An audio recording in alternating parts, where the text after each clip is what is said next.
welcome back to a new episode of Dentistas de Mundos. If you're new here, I'm Dr. B Dentist, and I'm going to be sharing today the second episode of this series of the INBDE, where we talk about everything that you need to know before you take the INBDE exam. If you're new here, welcome. I'm happy to have you. I'm happy to be sharing this content with you all. And make sure you follow us on social media. So you can find me on Instagram, you can find me on YouTube, you can find me on Spotify. So make sure you follow, make sure you share this content with your friends so we can reach a broader audience. If you have any inputs about this episode or any future episodes, you can join my broadcast channel where I do polls to ask everybody what would you like to hear about in the next episode. So welcome. Let's dive into it.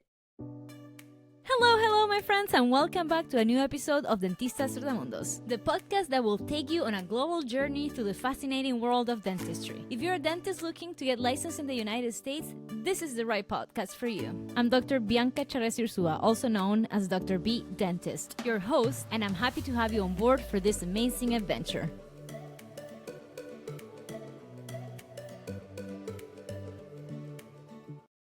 So last week, we talked about everything that you need to know about test structure. We talked about what's the INBDE, what's the Joint Commission of National Dental Examination, what's prometric, how to approach the content of the exam, how to navigate throughout the exam. And today we're going to be diving into some more details. So we're going to start with the eligibility requirements for the INBDE. This is something that every dentist that wants to become licensed in the U.S. has to do, but it's not open for anybody. So there's some eligibility criteria when it comes to signing up for the exams. All right, so the eligibility varies depending on the candidate's educational background and current stage of their education. Policies for candidates from quota programs generally apply to those from Canada due to a reciprocal agreement, and candidates qualify through the following provisions. So if you are enrolled in a quota accredited program, you're eligible when the program dean determines that the candidate is eligible to participate in the INBDE. So most of the times, if you are enrolled in a dental program in the US or Canada, which is quota accredited or accredited by the Canadian Quota Association, you are eligible to take the exam. And most of the times, this is a requirement to graduate. So you will be taking the INBDE before you graduate. Therefore, your dean needs to sign a letter that says that you are allowed to take the exam. Now, the part that interests us as foreign trained dentists, if you're in a non-quota accredited program, okay? So you went to school for dentistry anywhere else but the US or Canada, or you went here in the US, but it's a non-quota accredited program. So there's going to be some general requirements, and this is going to be your transcripts from your dental school. So if you're already a dentist abroad, you're going to send all your documentations to ECE, which is Educational Credential Evaluations, which is a company that does transcript evaluations for foreign degrees. And they're going to tell the Joint Commission of National Dental Accreditation, okay, this person is a dentist in Chile, for example, in my case, and this is equivalent to a U.S. dental degree. So I would send that. That way they would allow me to take and sit for the exam. If you're a current student, though, in a foreign country or a non-quota accredited program, you're not going to have transcripts to be evaluated by ECE. So you're going to have to submit a certification of eligibility form, which your program can seal and your dean can sign and send it to the Joint Commission. So if you're already a dentist, just do your ECE. If you're currently enrolled in dental school, have your dean sign a letter saying that you're currently enrolled in a non-quota accredited program. That way, they're going to allow you to take the exam. And this is something that I didn't know before. I used to think that you had to have your dental degree already finished in order to sit for the exam. But then I learned that as a foreign student, you can also take it while doing your dental school, which is great because you can start studying while you're in dental school and everything's going to be a lot more fresh and easier to review, right? And then, of course, if you're a dentist, as I said before, you must comply with the ECE verification requirements before being allowed to sit for the test. After applying, you will receive a confirmation on your eligibility via email from the Department of Testing Services. As a foreign trained dentist, you will need to submit a report to the Joint Commission of National Dental Examination to prove that your foreign degree is equivalent to an American dental degree. You will order this report from the ECE website and will submit all the paperwork requested. Once your report is ready, and keep in mind that the report takes like 3, 4, or 5 weeks. Once the report is ready, you will order a report copy to be sent out to the Joint Commission of National Dental Examiners. And once they receive it, you will be eligible to sign up for the INBDE. An ECE report, just so that you have it in mind, it costs $195, and you order it from ece.org, which is the website where you can access this services of transcript evaluations. They're going to give you all the instructions on what is it that you need to send. I do get a lot of DMs asking, what am I supposed to send to ECE? But it depends. It depends on your degree. So they're going to tell you everything, all the steps. They do have a very good customer service. So just go into the website and select the course by course report. And they're going to tell you everything that you need to send, where to send it, which language to send it in. Because sometimes they're going to ask you an English translation. Sometimes they're going to ask you to send it in your original language. So depending on those things and the requirements that they have, send all your documentation. And then once your report is ready after 3 to 5 weeks, you can ask ECE to send a copy of your report to the Joint Commission of National Dental Examinations. And that's also going to come at a separate fee, which I believe it's $45 if I'm not mistaken. All the information that I'm sharing with you today is based on the Candidates Manual 2025 version for the INBDE, which you can find online. But I know sometimes it can be wordy and challenging to understand, especially if English is not your first language. So I'm going through it in this episode. I went through it on the last episode too, and I will continue to go through it in this whole special that we're doing about the INBDE. All right, so the other thing that you need to do in order to sign up for the INBDE is creating your DENTPIN. And if you've never looked into licensing or studying in the US, you might not be familiar with what this is. I'm going to explain everything today. You have to create a dental personal identification number, which is also known as a DENTPIN. And this is something that you can create for free. It's a unique 8-digit number that helps protect your personal identifying information. If you have previously taken or applied to take any dental exam, or if you're a licensed dentist or dental hygienist in the US, you already have a DENTPIN and you do not need to register for another. If you don't have one, you can create it on the ADA website for free. So I think this is the only free step that you're going to get. But that's an option on the ADA website. So make sure you go into the ADA website, Google DENTPIN ADA, and you're going to create that number for you. If you already created this in the past, you just have to retrieve the number. And you can also do that in the ADA website. I'm not going to go into too many details about how to create your DENTPIN and the step-by-step because there's several creators that have done those videos already. You can find them all over YouTube. Just go online and check how to create your DENTPIN, and they're going to walk you through the whole process. So we're not going to dive into that today. How much is the INBDE? And this is something that is constantly changing. So as of 2025, the current fee is $880, which sounds very expensive, but when it used to be part 1 and part 2, you would have to pay that twice. And then there's an international dentist fee as well. So there's a processing fee for international candidates of $435.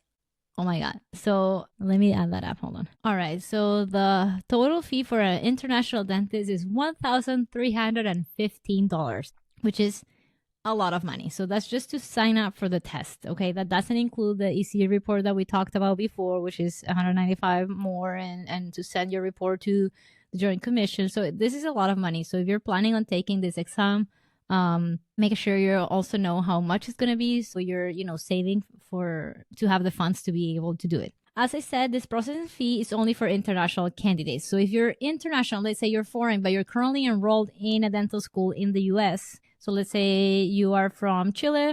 I always use Chile as an example because that's where I'm from. But let's say you're from Chile and you went to college in the US and now you're going to dental school in the US. You don't have to pay that processing fee for international candidates because you're enrolled in a dental school in the US. Therefore, they can waive that for you. And if you're not enrolled in a dental school in the US at the time of signing up for the exam, you will have to pay that fee. If you're enrolled again in a US school, you can waive it by submitting the requested paperwork. So you will need the dean to sign a letter of proof that saying that you're enrolled in a U.S. dental school, and they can waive that $435 fee, which would save you a lot of money. So if you're enrolled, make sure you do that. Don't pay that if you don't have to. There's an eligibility extension fee as well. So normally, we have a 6 months eligibility window to take the exam from the day that you sign up for the exam until you actually sit for the exam. You can extend that period for a certain fee. The extension is only for 45 days. So if you need to extend your eligibility window for 45 more days, it's $145. And this is something you can only do once per application. So if you sign up to do the exam, you have a 6 months window to sit for the exam after you sign up for it. And you can extend that 6 months window for 45 days for $145. This is something that most of the times I wouldn't recommend doing, extending your window. I would rather recommend that you start studying first before signing up for the exam. That way you have a better understanding on how much more time you're going to need before you actually sign up and your 6 months window starts. Of course, if there's any visa issues, which we discussed last time, because if you're coming into the US to take the exam, which is something that you have to physically take here, you can't take it from your home country unless you're in Canada. Make sure you have all the paperwork that you're going to need, including passport, visas, and all that before signing up for the test, because you don't want to run into a situation where you pay for the test, you have a date and everything to take it, and then for any reason, your visa gets delayed or it doesn't get approved, etc. So you don't want to run into that issue and lose all that money. So make sure you have everything lined up before you sign up for the actual test. On the other hand, you can create your DENTPIN at any time. That's something that it doesn't expire and there's no fees or anything, eligibility windows for that. So you can create your DENTPIN as soon as now, and it won't jeopardize your application to take the actual test. And then there's a result report fee. So after you take the exam and you pass your INBDE, when you apply to dental school, you're going to have to send your results to the platform that administers this application, whether it's a DIA-CAPIT for advanced standing programs or a DIA Pass for residency programs. So in order for the Joint Commission to send the results to a DIA Pass or to a specific university that you're applying to, there's a fee. So they don't send it for free. Although you already pay for the exam, you already took it, you passed it, you have to pay for them to send your scores and your results directly to the university. Most of the times, if not all times, the university won't allow you to personally send your results. It has to come from the Joint Commission. So it has to be the official report, and there's a fee of $50 per report. So let's say you're planning on applying through a DIA-CAPIT and a DIA Pass because you're wanting to apply for advanced standing, but also to residency at the same time. You're going to have to send reports to each of those platforms or entities, and it's going to be $50 per report. Let's say you want to get your license in a certain state, and that state requires the report of your board exam results. You have to pay again $50 to apply for your license there and send the report to that specific state. If you want to apply for a license in all 50 states, you have to pay 50 times this report fee to be sent. So, everything costs money, unfortunately. So make sure you keep that in mind also when you're planning on how much this whole process of taking the exam and sending your results is going to cost you. All right, so we touched base a little bit about the eligibility window. I know I mentioned it's 6 months, but we're going to dive into more details about that. Again, after your application has been processed, the candidates will be eligible to take the exam during a 6-month period, unless other considerations. For example, there's some retesting rules that we talked about on the last episode that you may want to listen to. For example, the 60 days that we talked about. So after failing the exam on your attempt, if you want to attempt to take the exam again, you have to wait 60 days before you can sign up for the exam again. So also the candidates may reschedule the testing appointments for a fee. Okay, so let's say you sign up for the exam and they give you that 6 months eligibility window. You selected a date to take the exam in X Prometric Center in this location, and then you decide for any reason that you want to move the appointment. So you want to postpone the appointment. There's going to be a rescheduling fee. And this has to be with an appropriate notice. So you can't just randomly decide. There's time frames on which they allow you to do this. The rescheduling fee is based on the amount of notice provided. So depending on how soon you know that you want to move your date or how early it's going to be cheaper. The closer you get to the exam, the more expensive it's going to be to reschedule. The rescheduled date must fall within the authorized eligibility period. Of course, let's say if you sign up for the test now and you choose to take it in 6 months, you can't move it any further because it's the end of your eligibility window. So if you scheduled the test within the first month of your eligibility window, that's going to allow you to postpone it for a further date. But if you chose the last option of the day for your eligibility window, then they're not going to allow you to reschedule because you can't extend your eligibility window unless you pay the other fee, which extends it for 45 days, which is the $45 plus the fee to reschedule. So depending on how much you're willing to pay, you can move it a little bit further. The rescheduling fees, of course, as any fees, are subject to change. Sales tax may apply to cancellation and rescheduling fees. And then rescheduling must occur through the administration vendor. Okay, so the rescheduling fees are 30 or more business days is going to be $50. So if you're at least 30 business days before your exam date, you can pay $50 and move your appointment for a day further out. If it's between 5 to 29 business days ahead of your exam, it's a $70 fee. And if it's 1 to 4 business days, so if the test is happening next week, basically, it's a $150 fee. There's a penalty if the candidate fails to appear for a scheduled testing appointment or presents more than 30 minutes after the scheduled start time and is refused admission. And for any reason you show up more than 30 minutes late, so they tell you, no, you cannot take the test, or you just don't show up, you lose your money. They're not going to reimburse you for that because it's your responsibility and you didn't show up. So with that being said, again, make sure everything you plan ahead, you plan accordingly. It's, sometimes it's hard to plan 6 months ahead, but make sure that you do, because if not, there's a lot of money in the line. All right, so now I think this is going to be the most dense part of this episode, and I feel like I picture you all taking notes as listening to this episode, but this is all available in the 2025 INBDE Candidates Manual if you want to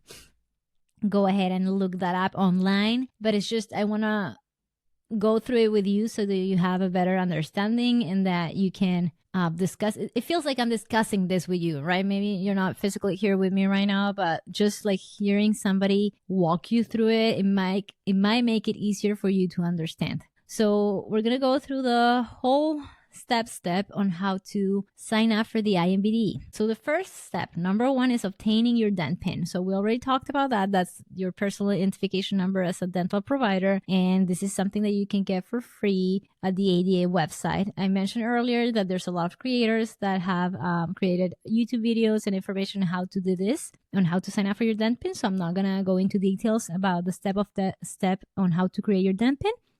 But this is going to be the first thing that you should do when trying to sign up for the INBDE. And then if you've previously taken any dental exams, if you're a registered dental hygienist, let's say you have your license in Florida as a hygienist, you already have a DENTPIN. You just have to retrieve that through the ADA website.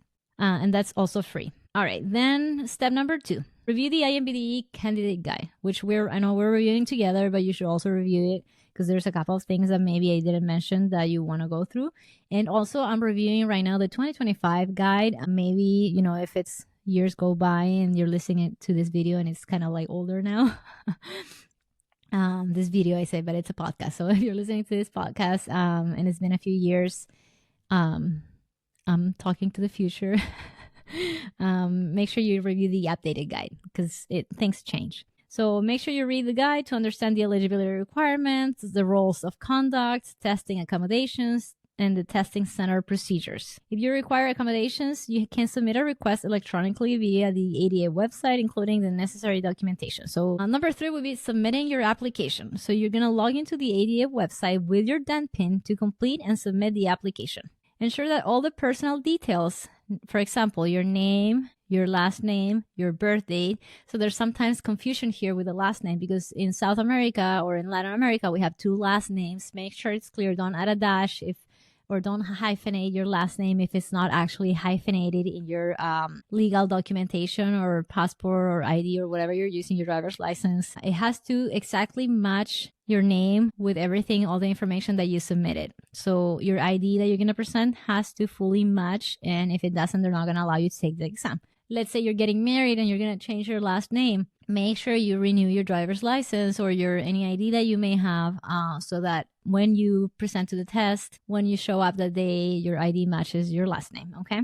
And then, because you want to avoid any issues at the test center, the worst thing that can happen is that you show up and there's some issues and that just makes you more nervous and more stressful about the whole situation. It's already very stressful to be taking this type of exam, so you don't need any more pressure. So make sure you check all those things ahead of time. All right, and then you of course have to pay the fee. And here comes the time where you have to use your credit card to pay the fee. We talked about it earlier, so we're looking at over $1,000 if you're an international candidate and $180 if you're enroll into a dental school here in the US. And this fee is non-refundable and non-transferable. So they're not going to refund you once you pay, and you cannot transfer it to somebody else that's taking the exam that will take over your application. That doesn't exist. It's not an option. If you don't take it, you just lose it. Number 4 would be, so there's additional step for non-quota accredited schools where if you are currently enrolled or if you graduated from a non-CODA accredited dental school, and I don't think I spoke about what CODA is, but CODA is the entity in the US that accredits dental schools. So it's the Commission of Dental Accreditation, and they basically evaluate each dental school and tell them whether or not they are accredited. So you have to be enrolled in an accredited program, and if you're not, there's extra steps that you are going to have to take. And we talked about that, the ECE report that you have to send, or your dean's letter if you're enrolled in an international or non-CODA accredited dental school that proves that you're enrolled in a non-CODA accredited school. So there's some extra steps if you're international or if you're non-CODA accredited. And you have to download the INBDE certification of eligibility form and have it completed by your dean. So very important that you don't miss this step, because if not, you're not going to be able to sign up. Then number 5 would be application processing and eligibility. So the applications, this is pretty obvious, but we're going to mention it anyways. The applications are processed during U.S. business hours. So if you're in Australia, you might have to be chatting with the customer service in the middle of the night. After approval, you'll receive an eligibility email from the Joint Commission of National Dental Examiners. If you don't see it, check your spam folder, of course, before reaching out. So make sure you check very well whether or not you got your email from the Joint Commission. Once you signed up, you got the email that with your saying that you're eligible to sign up for the exam. Now you can schedule your exam with a Prometric center. So Prometric, and I don't think I mentioned this before, is a chain of testing centers in the US and Canada. So this is a private entity that is separate from dental. So you're going to show up into a test center that is going to have people taking the TOEFL. It's going to have people taking tests to be truck drivers or any other medical exams, step 1, step 2, all those. They're just this corporation that takes exams, and they have the computer labs and stuff that is going to check you in and all that. So it's totally separate from the Joint Commission. It's an external business that just serves by allowing you to take the test physically there. You're going to have to contact Prometric to book your test day 60 to 90 days in advance. So once you sign up to the Prometric website in order to select the day for your exam, you're looking at 60 to 90 days from that day. So you want to do it early. Most of the times they're not going to have availability tomorrow because there's several other tests that people take there. It's not just for the INBDE. So you might be sitting next to somebody that's taking a medical exam or somebody that's taking a driving thing, or, so it's just not only dental. Not everybody there is going to be dentist. You're going to have to provide your DENTPIN as your eligibility ID and then select the INBDE exam option. So another important thing here is that we talked about this on the previous episode, where you're going to have to do, it's 2 days. So you're going to have to find 2 days that work for you. It doesn't have to be 2 days in a row, but you do have a 7-day window period to take both days. So day 1 and day 2, they don't have to be right next to each other, but you do have a 7-day window period to take it. So it might happen, and this happened to me, that when I went into the website to select the dates that I wanted to take the exam, I wanted to do a Friday and Saturday. That way I wouldn't have to miss school both days, right? So when you look for a Saturday, most of the times that's the most busy day. So I ended up having to travel a little bit further away. So instead of going to the test center that was very close to me, I ended up going to a test center that was further out, like an hour drive, in order to be able to take it on the day that I wanted. So there's several centers, depending on where you live. There might be more or less. If you're in a bigger city, there's going to be more options. You can also go to the test centers ahead of time, because I've also heard stories about people that go to a test center, and we've interviewed guests here in the past where the test center was loud and there was like next to a big avenue where there was a lot of noise. So those things are things that may interfere with how you approach the test or how concentrated you are during the test. So you can always, if you live here or if you come to the area that you're wanting to take the test on a regular basis, you can always kind of like drive around, see what is around. Is there a super busy street? Is this in a quiet neighborhood? Is it more of a residential area?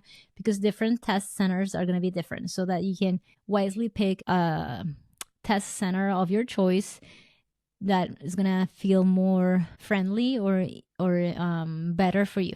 So when I took the test, And I took part 1 and part 2 again, if I didn't mention that on this episode. I'm kind of like confused at this point whether I mentioned things today or on the previous episode. But when I took the test, I had to drive like an hour to go to the exam. And sometimes when I have to do something that can be intimidating, or when I have to do something that is new, it's a little bit more challenging. I do drive here, so that's not a problem, but I wanted to check the center. I wanted to see where it is. Kind of like when you're flying and you go to your gate early just to make sure that the gate is there.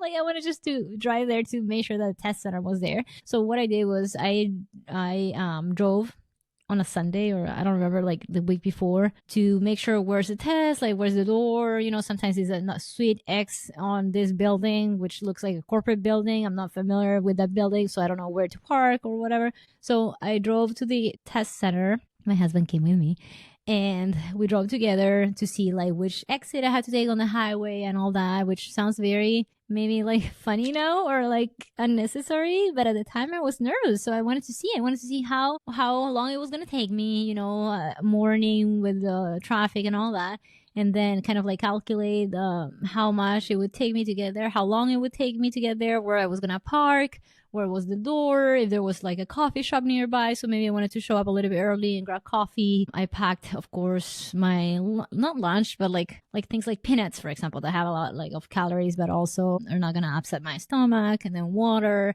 and then like very comfy clothes to make sure that I was comfortable, that I was warm, because they always have AC, but sometimes they just are, I took it in August, which is hot. So sometimes they go wild with the AC and it's just freezing inside, and they want to be shivering throughout the test, So you want to be as comfortable as you can. If you wear glasses, you want to make sure you bring, I don't know, like extra wipes to make sure that, you can see properly, and or earplugs so that you don't get distracted, etc. Make sure you do whatever you need to do to make yourself more comfortable on the day of the test.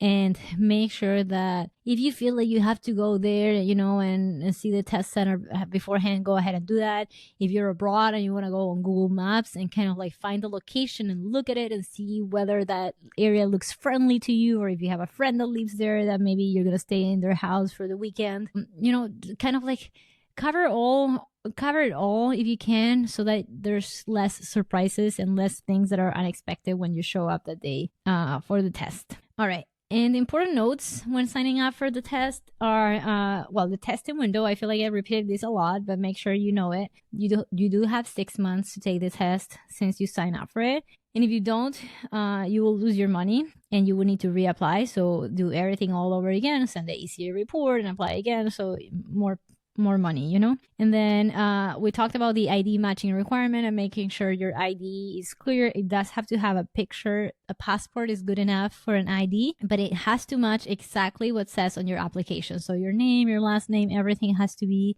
perfectly matching. If there's any discrepancies, it will result on cancellation of your appointment and losing your money. If you need to update your information, for example, you got married and your name changed, you have to do it at least 10 business days before the test date through the ADA website, providing supporting documentation. So you will have to send a copy of your, new, let's say, driver's license that says your new last name. And then by following these steps and ensuring accuracy, you'll successfully sign up for the INBDE. So as long as you follow all these steps, you're going to be able to sign up for the test and then go ahead and check the days and select the day that works best for you. Okay, so I know I touched base a little bit about Prometric, but now we're going to go into a little bit more detail about the test center procedures and the identification policy. So Prometric has several locations available in the US and Canada. You can look it up, but as I said before, each center may differ from the other one. They're not all exactly the same, staff-wise, location-wise, parking-wise, everything. Okay, some of them are going to be inside a building. Some of them are going to be just like a small kind of like house.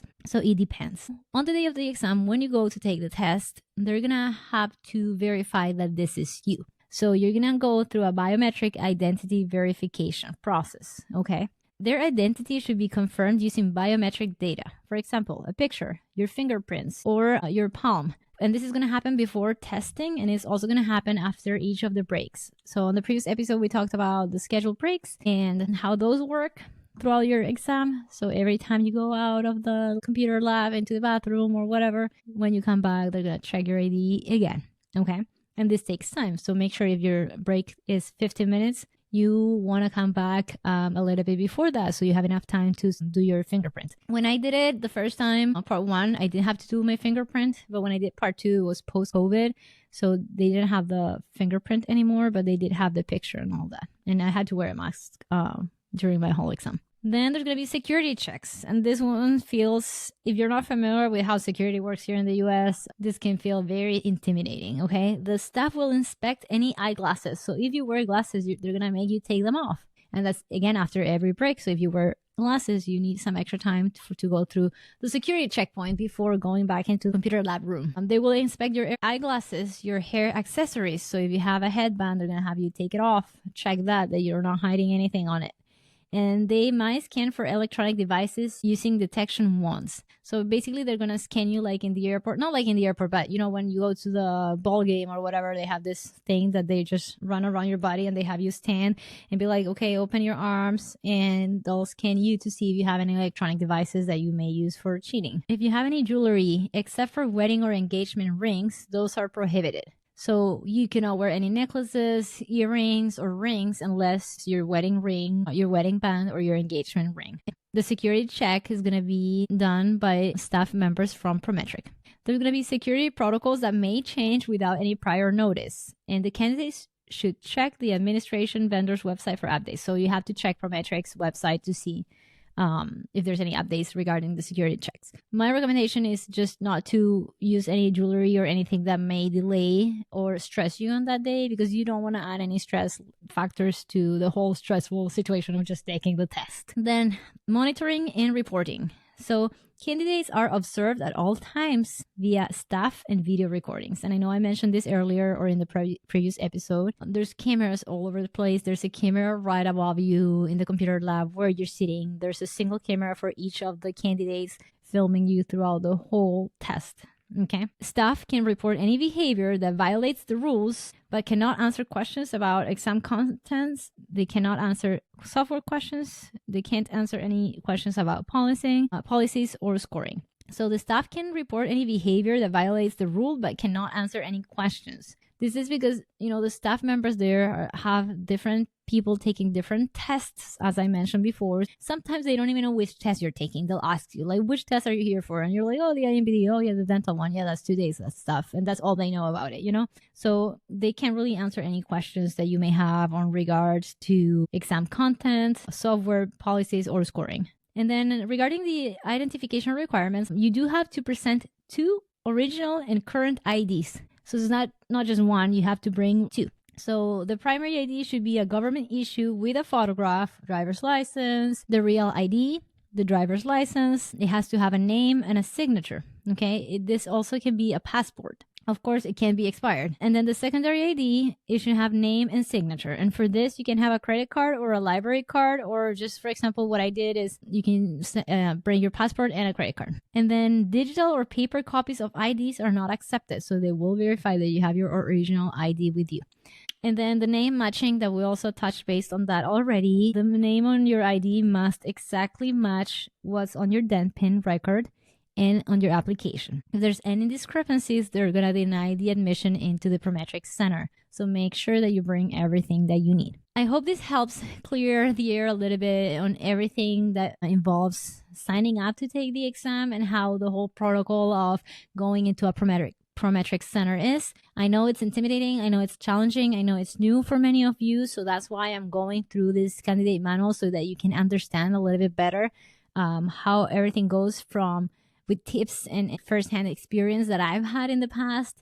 You can also reach out to, you know, different people that you may know that have taken the exam before so that they can give you a little bit more insights on how their experience was. In my case in particular, every time that I've been to a Prometric Center, whether it is for the INBDE or for the TOEFL exam, I've had good experiences. So far, so good. And the staff is very friendly, kind of like they know that you're nervous. So they'll be like, you're going to do great. You know, you're going to be fine. You got this. Like, pretty much like, you go, girl. So it's just a matter of, you know, having all the documentation that you need. They will check, like they're going to have you roll roll up your sleeves to show your arms. If you're wearing boots, I remember the first time I took it, it was cold. So I was wearing like the UGG boots, and They had me like kind of like roll my pants a little bit, kind of like touch around the boot to see if there was anything in there, roll up my sleeves and show my forearms and see if there was anything like written down or anything like that.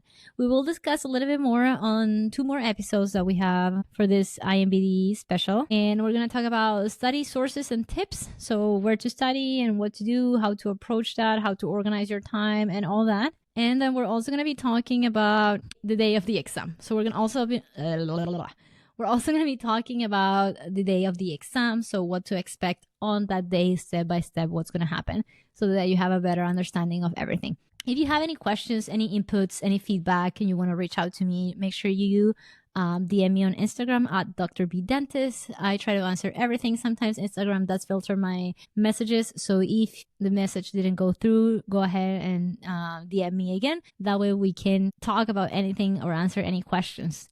Make sure you like and follow our content. I love doing these episodes. I love sharing this information with you all. I hope this is helpful. I hope this helps navigate the whole process, which I know is challenging, but you got this. So if there's one thing that you have to take out of this episode, is that you can do this. Like if I did it, if other people did it, it's not that complicated. I know it's challenging at the beginning. It's hard to understand. It's overwhelming, but you got this. You know, if you went through dental school, I mean, there's nothing harder than dental school. So if you went through dental school successfully, you got this. You're going to be able to make it. So don't be worried about that part. Just, you know, have a plan, follow your schedule, study hard, and you'll get it.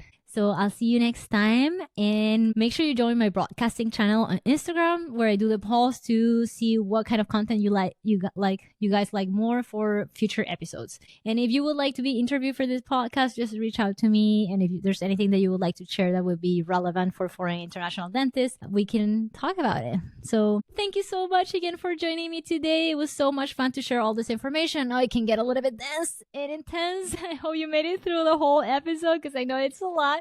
Thanks so much again. Make sure you give us a 5-star review here on Spotify, and make sure you follow my content. I'll see you next time.